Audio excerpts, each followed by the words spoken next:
Hello everybody, hope you're doing well.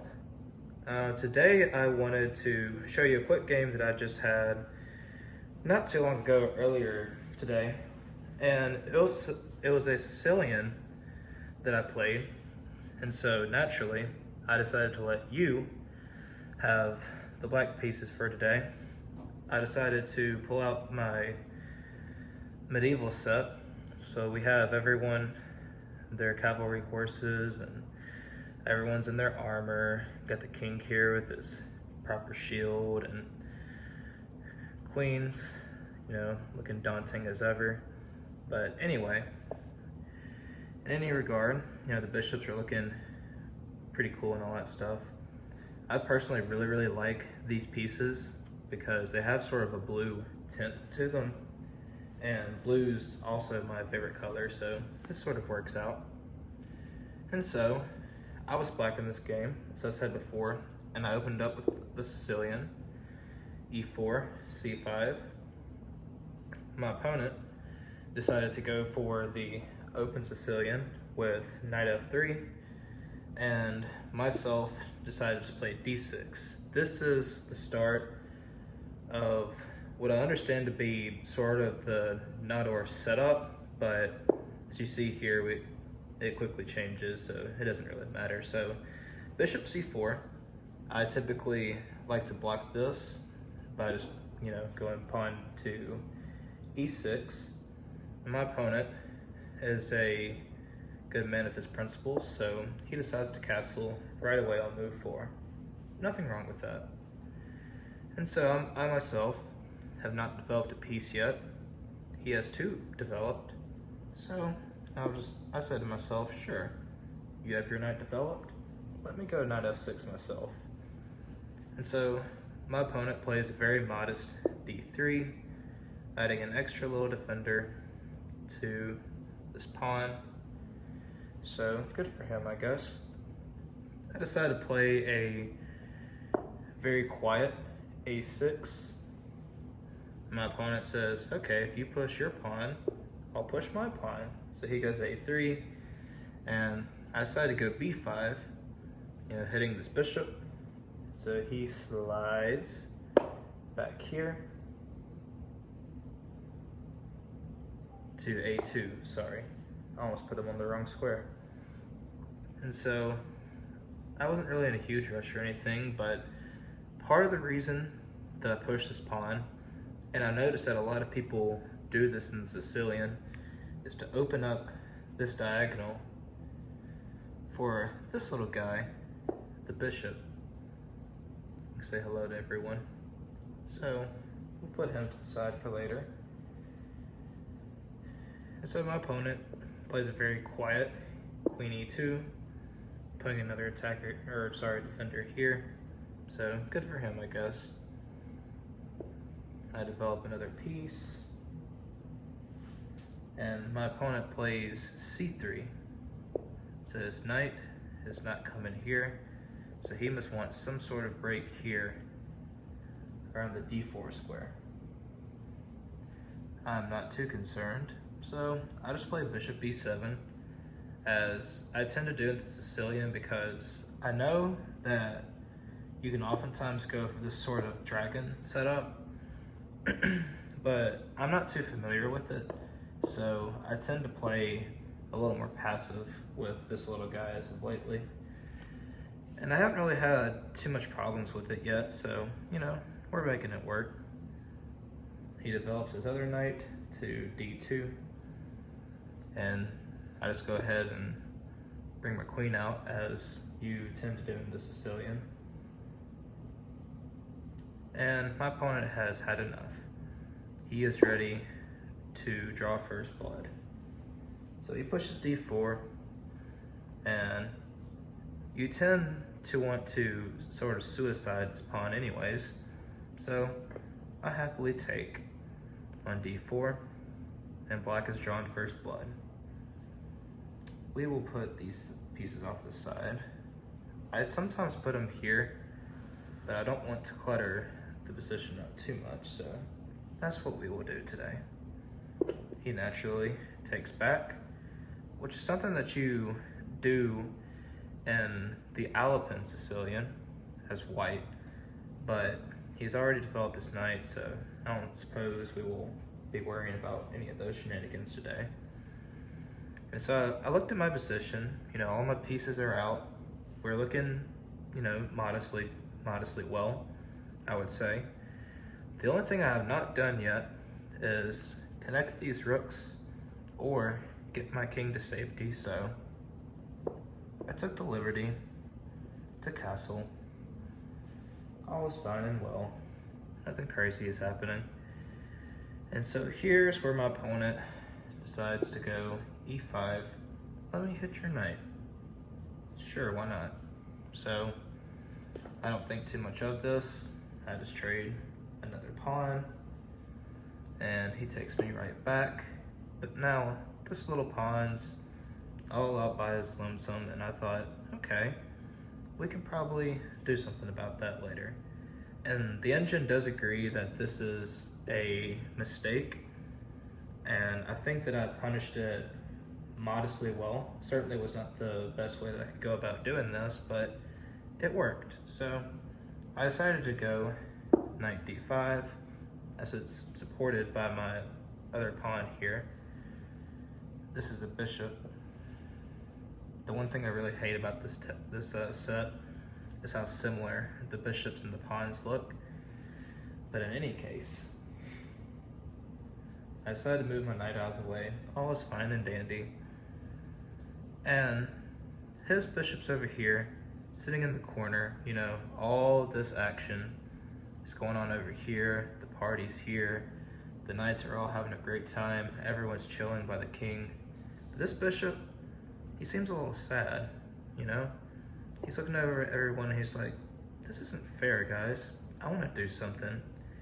And so his one little lightning moment of brilliance, he knocks his friend Rook over just because he's that angry, and he just goes full kamikaze mode. He decides to capture my knight. Okay, big deal. I've got a bishop covering that square as well. Notice I did not want to take with the pawn, because this would have led to something that's called an isolated queen pawn, because your queens always start on the d file. So anytime there is a isolated pawn there, that's what we call it.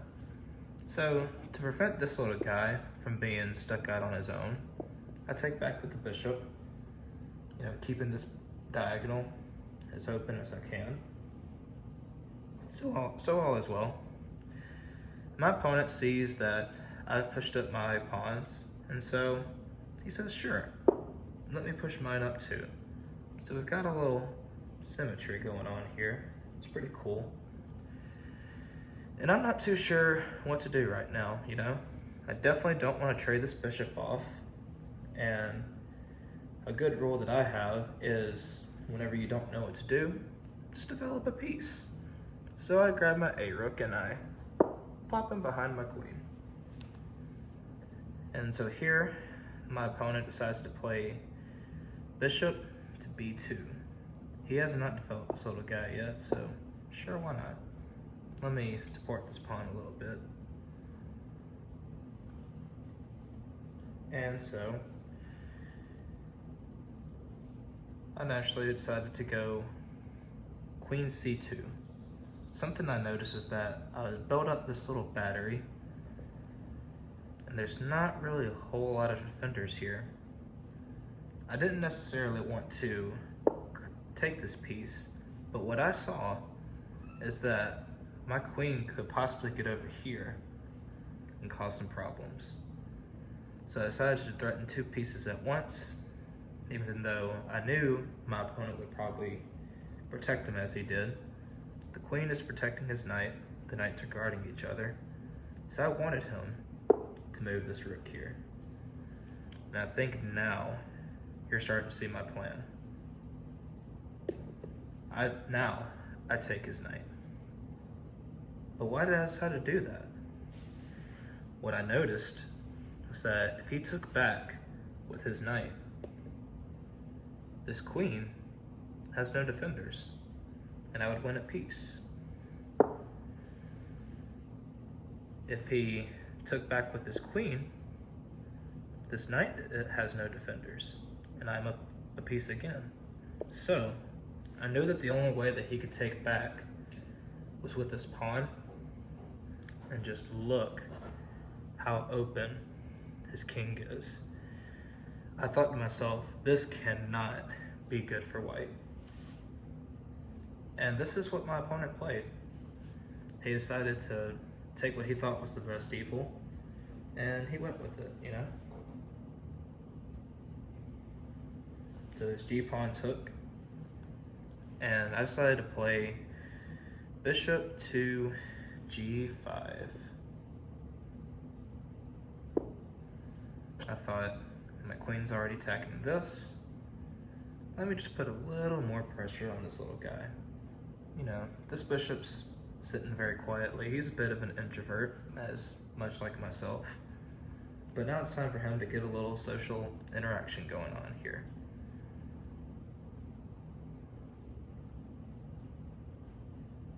And so, we kind of had a nice little standoff, and my opponent paused for a little bit, thinking about, what on earth should I do about this?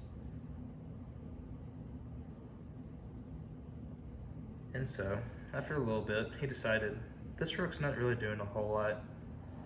Maybe I should just add another defender. Okay, you know, all is well. And so, I decided, my knight's not doing a whole lot, and this square here would make for a decent outpost. You know, he would be controlling the center. So I decided to move my knight here, hoping to get to this square someday, but let's see what happens. And here, my opponent played what I thought was a bit of a strange move. You know, if it were me in this situation, I would try to get my king here, hoping to get my rook up to this file and at least somewhat trying to consolidate. But of course, I guess that, you know, if you do that, you'll eventually drop a piece and all is not good. So my opponent plays king g2. And I thought, okay, well, this doesn't really do a whole lot. His king is still exposed, but you know, I don't have an attack together quite yet. So I just continue on with my plan. My knight is now in the center of the board, ready to strike at any moment. Something else just to notice really quickly is that no one is defending the square. So if I had one extra move, I could get myself a royal fork. Now that will be important for later. So after I put my knight on its happy little outpost, I suppose my opponent saw this and he decides to play king g3. He's feeling quite brave today, I suppose, but who am I to judge? So I saw a tactic here. I played queen g6 because I noticed with his king being so open, I could use my bishop here to take this knight, and I could possibly win a piece, but if nothing else, I had a discovery here, and I thought to myself, surely this has to be crushing. And so, I played that, and my opponent seemed to be a little scared here. He decided, I've had enough of your bishop. Let me go h4. Which I was very happy to see, because I thought to myself, well, I wanted to move this bishop anyway, so I guess I'll carry right on with my plan. So I take his knight. I'm currently up a piece because this attack comes with check. So this little knight's over here like, oh my goodness, what's he about to do? So I play takes d2 with check. And my opponent goes king h3. I don't know if there was really a better move, because quite honestly, anything is just winning on the spot, I would say. But he goes here, and here's where the magic happens.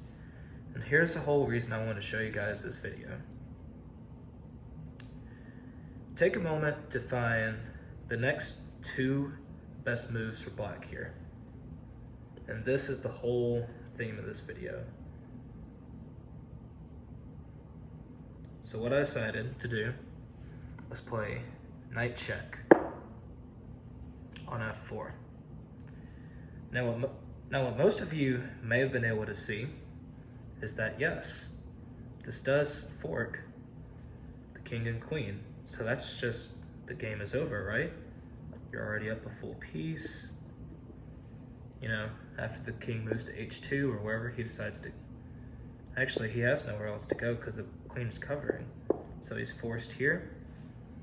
You just take his queen, and that's just the game, right? You're up a whole queen and a knight. But I saw something better.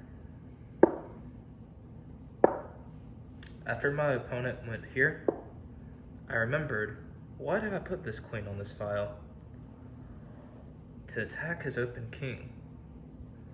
And that's when I realized, this pawn is blocking this queen from this square, and the rooks have no way to defend his poor king. So I just very quietly played queen g2 checkmate. And this is probably one of the more satisfying games I've ever played online, just because you still have your knight here, quite literally, his face is over here, peering off to the right, and he is looking straight at that queen like, yeah, I'm ready to kill you, but I have something even better, because all the escape squares are covered by the queen. And that is the end of this game. And I just thought that was just really interesting, because sometimes in chess, you see a really good move, but you just take a moment to ask yourself, do I have something better in this position? And sometimes moments like this are given to you. And that's pretty much it for this video.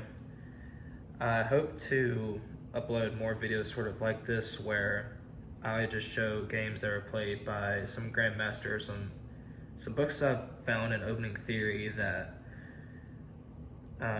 have shown like some gambit lines and some other just like really interesting games that I thought the position would just look cool to play out for you guys. So we'll see how that goes, but if you enjoyed the video, just be sure to give it a thumbs up, and I will see you later.